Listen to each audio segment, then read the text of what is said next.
Okay, you pay back $96 billion of debt and we're 20 years on from that miraculous day of no net debt.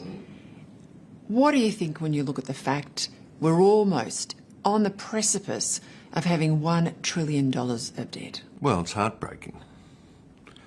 You know, to have worked so hard and to have got Australia into such a good condition. You know, we were strong. We were admired around the world. I mean, the Americans couldn't do this, the British couldn't do this, the French couldn't do this, the Germans couldn't do this, the Japanese couldn't do this.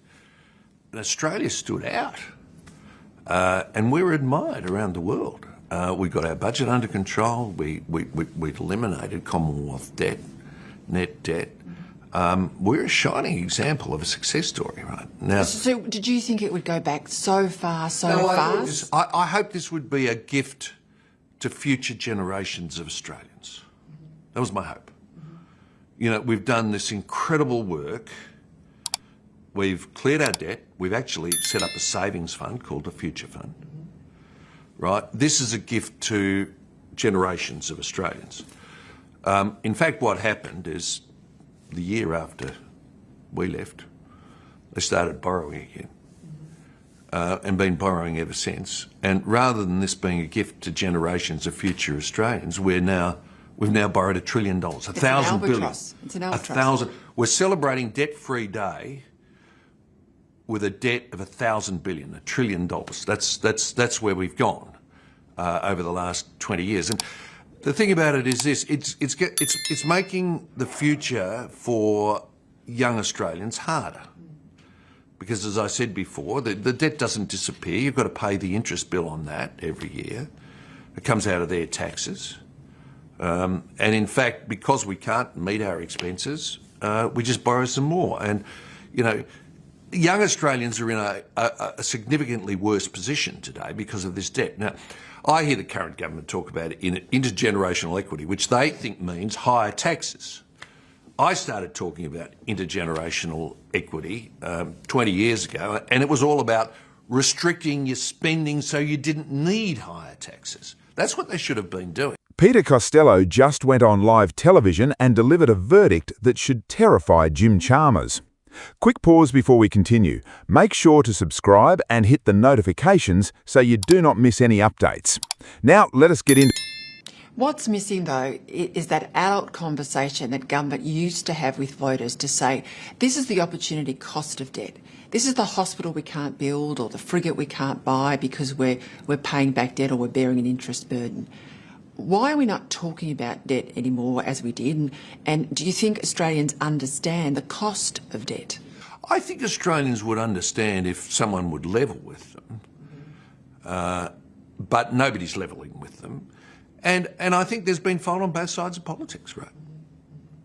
If nobody's going to make this an issue, if nobody's going to explain this, you can't expect the public to be concerned themselves. If they hear from their political leaders, and sometimes from political leaders of both sides, don't worry about it. You know, budget's in deficit, we're growing debt, don't worry about it. You know, it'll be someone else's problem. It will be someone else's problem, that's right. It will be young Australians' problem. How do we go, though, from a nation that built the snowy hydro, in your case did an intergenerational report to say, look, let's forecast out beyond election cycles and get the country in good shape. Now that we've got to the position that we've got surplus budgets, we're paying off the debt, where do we want to be in 20, 30, 50 years' time? You know, there's an expression you'll sometimes hear, never waste a good crisis. And I think the big government people, they didn't waste their opportunity when 2008 occurred, the financial crisis. Big spending. Pink bats, cash for clunkers, Kevin couldn't help himself. School halls, right? $900 cheques to dead people, Peter Costello. Cheques to dead people. Here's an opportunity to really ramp up spending, okay? So we ramp it up. Next crisis comes along, COVID. Here's another opportunity to really ramp up spending. JobKeeper, you know. Yeah, paying, your mob was in charge then. I know. Oh, I said there's fault on both sides. JobKeeper. Give money to companies that are actually increasing their revenue. Why would you do that? So we ramp it up again. You watch. Iran comes along. Never waste a good crisis. Here's an opportunity to increase taxes some more, increase spending on some of our favourite things. You know, from Iran, what would I be taking out? I'd be taking out this. We should be developing oil and gas reserves in Australia. To me, it's obvious. The reason you run a strong economy is you know challenges are going to come. You know the international winds are blowing ill. You know there are financial crises around. You know that there are potential commodity price rises around. You know that there are energy shortages around. So you strengthen the economy while you can. Since I left government, the tax take has been going up about 1% per annum, per person. We're collecting more tax than ever before. But spending's been going up about 2% per annum, per person. So spending's just outstripping tax. And that's why the government now says, oh, we need higher taxes. You wouldn't need higher taxes if you'd kept your spending under control. You wouldn't need them. But they couldn't and they didn't. And the increase in the size of government is really strangling business at the moment. And it's a big reason why our productivity is so poor. You know, we used to lead the world in productivity.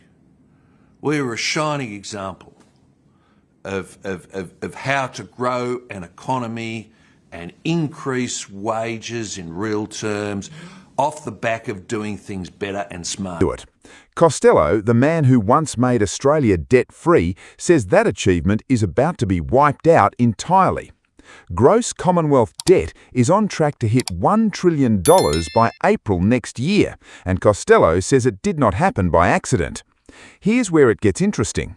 He points to off-the-books financing, opaque budget practices, and spending growth that has outpaced tax revenue for years. Okay, on budget night, can we trust the books? Because I've had a look at successive Labor budgets and so much is off budget, you know, money here and money there.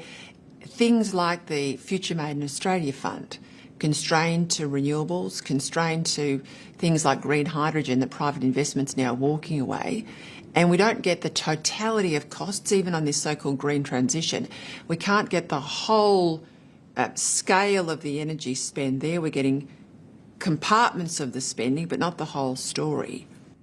Yeah, there's a lot of fancy accounting that's now been... Creative, some would say. Very creative, that's now been adopted because governments are basically trying to hide the level of expenditure. And so they're engaging in what's called, you know, off-the-books financing.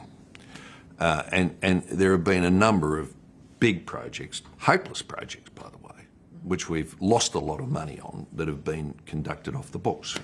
Started with the NBN, of course, off the books transaction. Snowy Hydro is probably one of the great financial... There's a Liberal involved with both of those, as you well know. Snowy Hydro has turned into a huge expense off the books.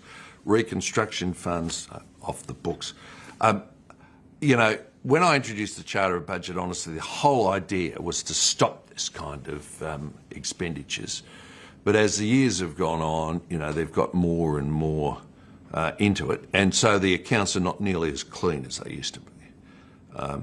The situation is worse than the headline figure that they will actually report.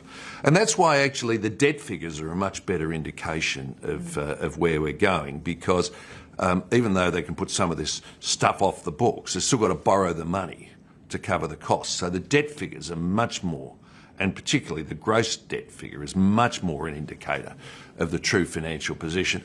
And the gross debt figure, as we know, is going through $1 trillion. Projects like the National Broadband Network and Snowy Hydro 2.0, he argues, were never honestly costed to the public. But here's the thing, Costello won't even call Chalmers' latest tax proposals reform. Raising tax rates without fixing the system underneath, he says, is not reform, it is simply a bigger bill. That's not even the crazy part. Costello turned his attention to the Reserve Bank, warning that proposed changes to its board risk dragging monetary policy into political hands, something he says could shatter confidence in the institution. I'll finish with a reflection, ask you for a reflection. You're a grandpa now, and you've had some time out of politics to stand back and look at our country and our community and what I would regard as a really difficult few years in Australia in terms of social cohesion. You are a long-time friend of the Australian Jewish community. Give me your thoughts about the Australia we're in now. Well, I've been a long-time friend of the Jewish community in Australia since I was 20, and I always thought there was a great deal of sympathy for Jewish people and a lot of tolerance, and frankly, I'm shocked at the way in which that seems to have disappeared. I look at our economic position and I say, we lost our way. Let me give you two markers. April 2006, no debt. April 2026, $1 trillion. We lost our way.